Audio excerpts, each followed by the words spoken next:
Sekeras apapun kamu berusaha merubah orang lain, kamu gak akan pernah bisa melakukannya. Karena kamu bukan Tuhan yang bisa dengan mudah membolak-balikan hati manusia. Lagian sifat manusia itu gak akan pernah bisa dirubah kalau gak berasal dari keinginannya sendiri. Ingat, kamu itu bukan pahlawan, kamu hanyalah manusia biasa yang seringkali rencananya gak berjalan sesuai dengan apa yang diharapkan. Jadi tetap semangat buat kamu yang lagi berjuang. Selamat nonton dan selamat beristirahat.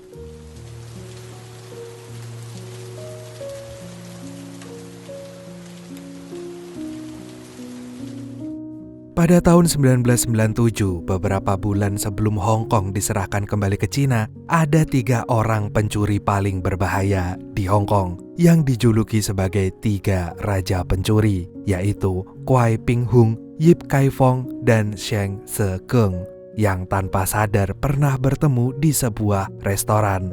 Dari pertemuan yang gak disadari itulah muncul sebuah rumor kalau mereka berniat melakukan sebuah perampokan yang besar.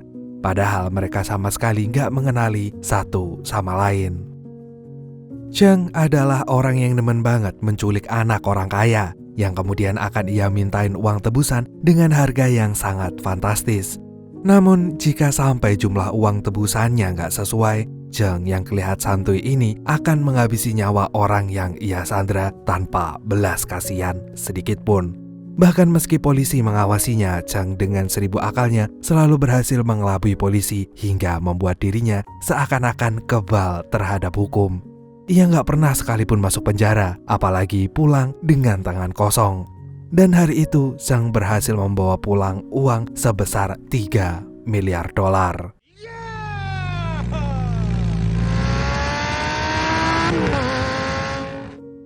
Sementara Yip yang merupakan buronan paling dicari karena sering melakukan perampokan, Yip kini harus mengalami luka tembak gara-gara habis merampok 5 toko emas dengan mendapatkan keuntungan sekitar 10 juta dolar.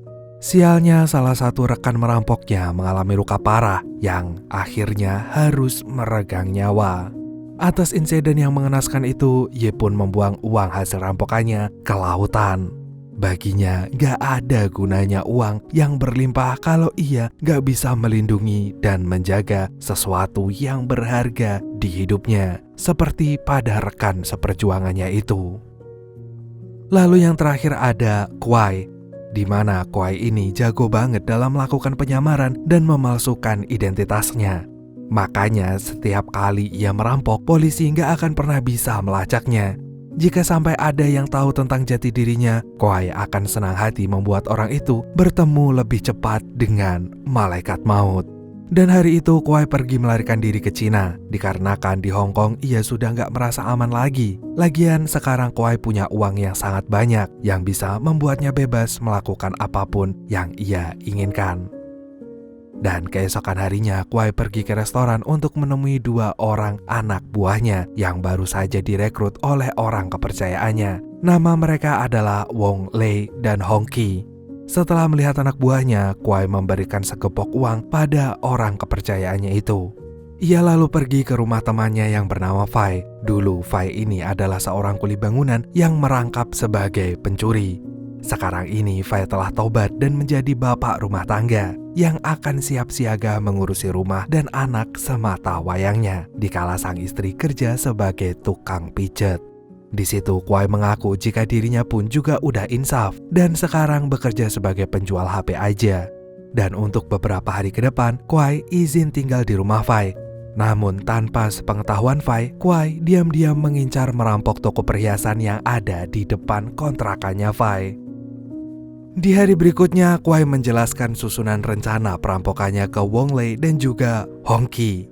Bukannya melaksanakan apa yang Kwai perintahkan, tuh 2 bocah malah protes dan mempertanyakan kenapa Kwai lebih memilih merampok di toko perhiasan kecil yang mereka jamin keuntungannya juga nggak akan seberapa.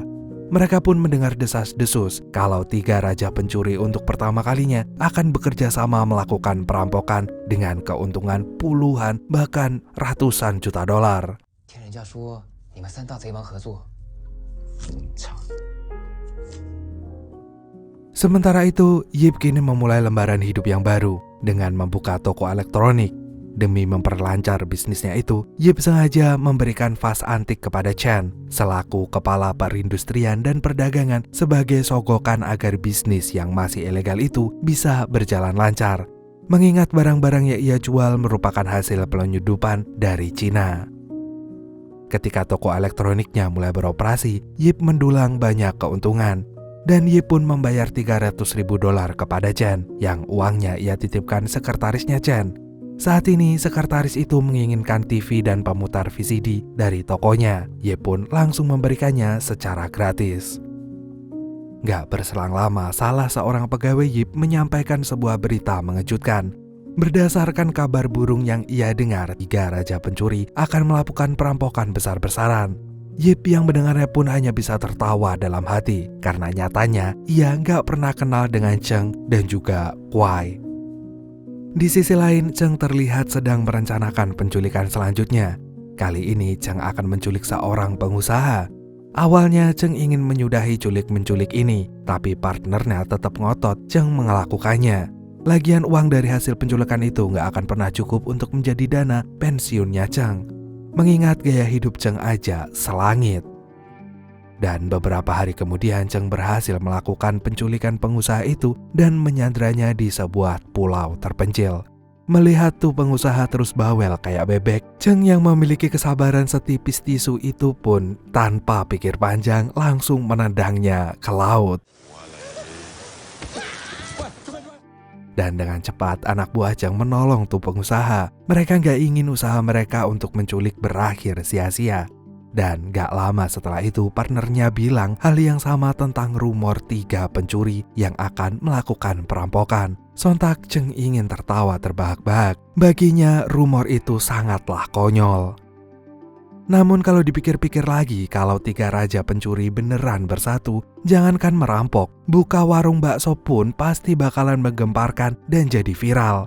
Dan otomatis bakso mereka akan laris manis. Pikiran itu lantas membuat Cheng terjaga semalaman. Keesokan paginya, Cheng menelpon istri si pengusaha. Dikarenakan saat ini Cheng terusik dengan 3 raja pencuri, ia pun bersedia menerima uang tebusan dari istri itu sebesar 80 juta dolar. Setelah itu, ia pun menyuruh anak buahnya mencari Kuai dan Yip. Ia yakin dengan bersatunya 3 raja pencuri ini, ia bisa mendapatkan berjuta-juta keuntungan daripada menculik. Di tempat lain terlihat Yip kabur saat melihat petugas bea cukai menyita barang-barang elektroniknya yang baru aja datang serta beberapa pegawainya. Besoknya Yip pergi ke kantor bea cukai untuk bertemu dengan ketua bea cukai yang bernama Long. Ia ingin membebaskan pegawainya dan barang-barang elektroniknya. Namun sesuai dugaannya, Yip harus memberikan uang sogokan dulu dalam sebuah amplop yang udah disediakan. Meski begitu, Long tetap gak bisa ditemui karena ia sedang sibuk. Dan begitulah yang terjadi berhari-hari kemudian.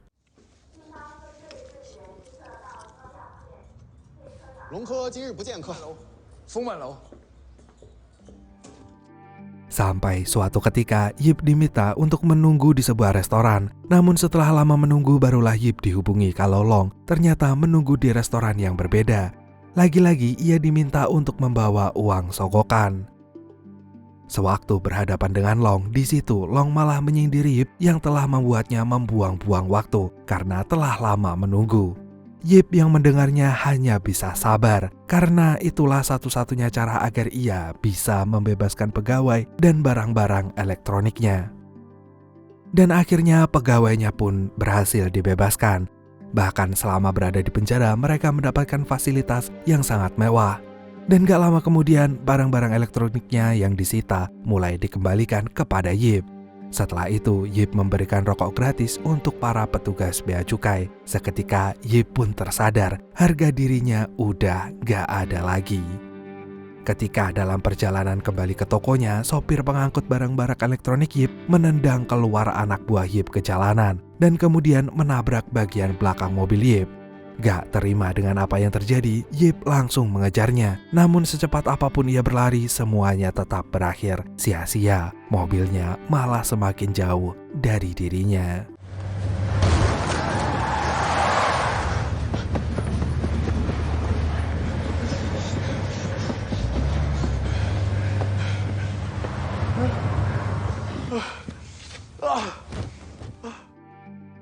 Atas kejadian barusan, Yip memberikan sogokan kepada kepala kepolisian agar menemukan sopir yang mencuri barang-barangnya itu. Dan gak butuh waktu lama sopir itu pun langsung ketangkep. Yip yang udah kehilangan kesabaran itu langsung menghajarnya dengan sangat barbar.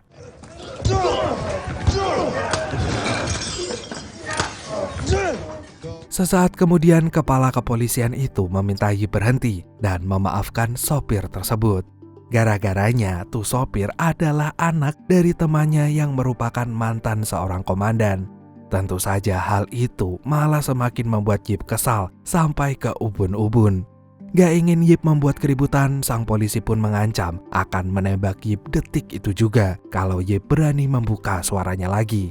Takut dengan ancaman itu, Yip pun hanya bisa mengalah dan berusaha untuk legowo.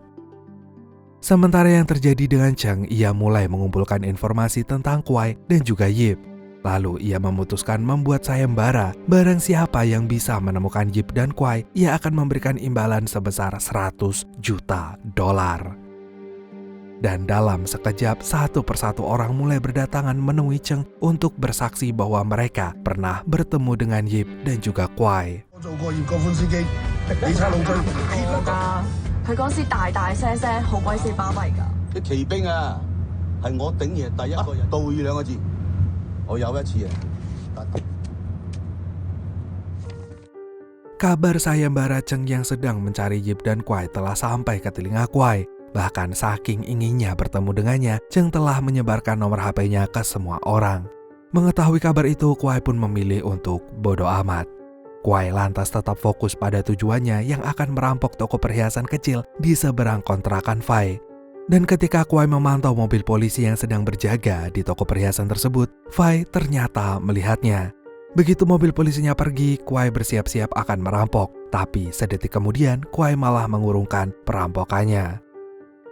Kuai kemudian mengajak Wong Lei dan Hong Ki ke sebuah tempat sepi. Di sana, dua anak buahnya itu terus mengeluh karena pulang dengan tangan kosong. Mereka nggak mengerti jalan pikirannya Kuai, padahal tadi terlihat menggebu-gebu, tiba-tiba malah lesu. Lalu terlintas di pikiran mereka kalau Kuai adalah bagian dari 3 raja pencuri. Jika memang benar begitu adanya, mereka akan merahasiakannya asalkan Kuai jujur sejujur-jujurnya. Gak ingin identitas aslinya kebongkar, Kuai pun dengan cepat menghabisi Wong Lei dan juga Hong Ki dengan sadis.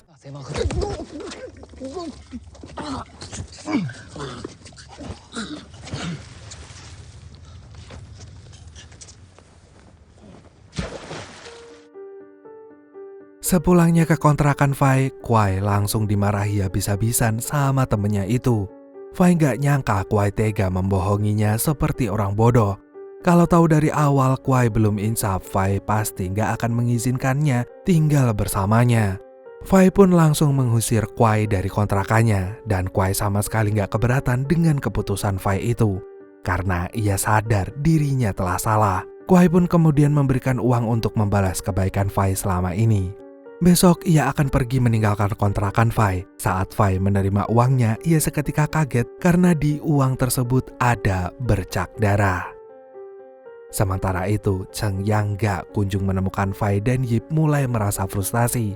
Di tengah frustasinya itu, Cheng tiba-tiba mendapatkan titik terang berkat panggilan telepon dari mantan bos Kuai yang bernama Kun Shi. Di mana Kun Shi ini ngajak ketemuan karena ia tahu di mana Yip berada. Namun sesaat setelah bertemu dengan Kun Shi, bukannya segera menunjukkan di mana Yip, Kun Shi malah sibuk menawarkan pistol hingga membuat Cheng muak. Padahal Yip saat ini tampak sedang gelisah. Ia sedang mempertimbangkan keputusannya untuk menghubungi Cheng, yang ia dengar sedang mencari keberadaannya. Dan akhirnya Yip pun memutuskan untuk menghubungi Zhang langsung. Namun anak buah Yip langsung melarangnya. Bagaimanapun juga mereka nggak mau seumur hidupnya menjadi perampok. Meski begitu, Yip tetap teguh dengan keputusannya. Dan saat Yip menelpon Zhang, Yip berniat ngajakin Zhang ketemuan.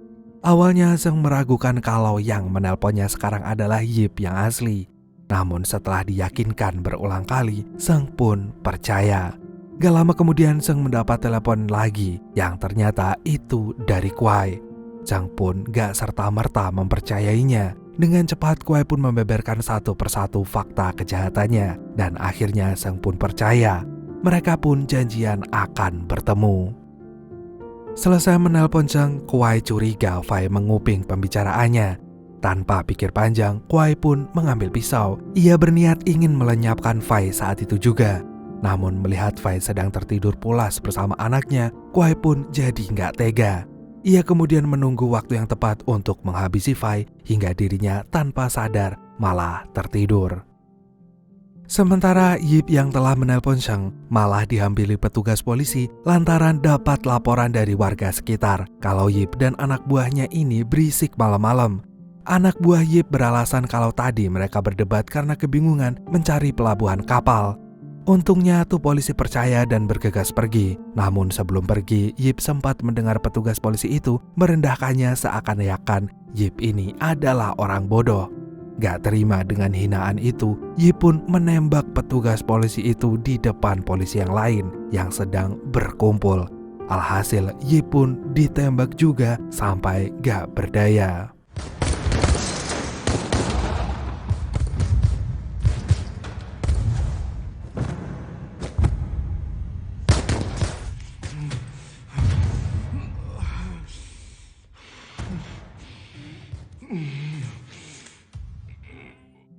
Di lain tempat, Kungsi mengancam akan menembak Zhang. Apabila tuh bocah nggak memberikan uangnya tanpa pikir panjang, Zhang akan melemparkan uangnya ke udara hingga akhirnya jatuh berhamburan.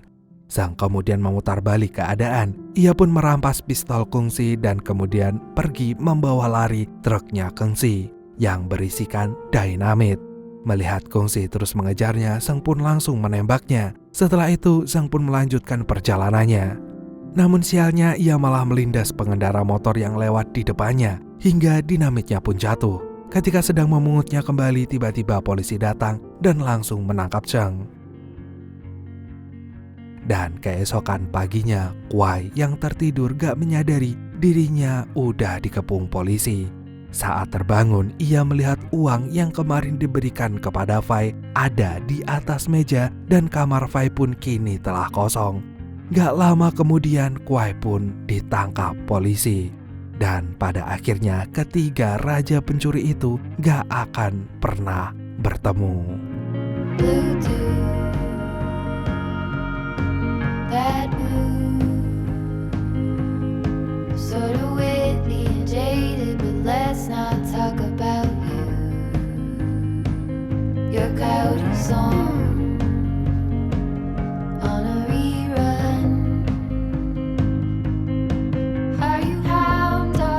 Singing all night long. Who's gonna save you? Who's gonna make you not blue?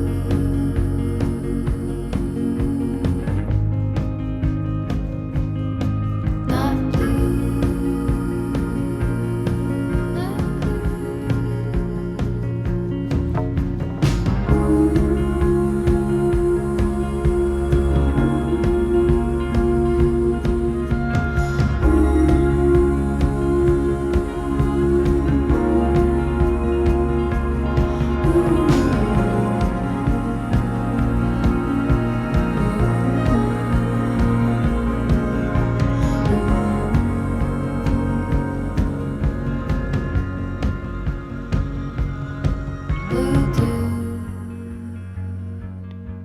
blue moon,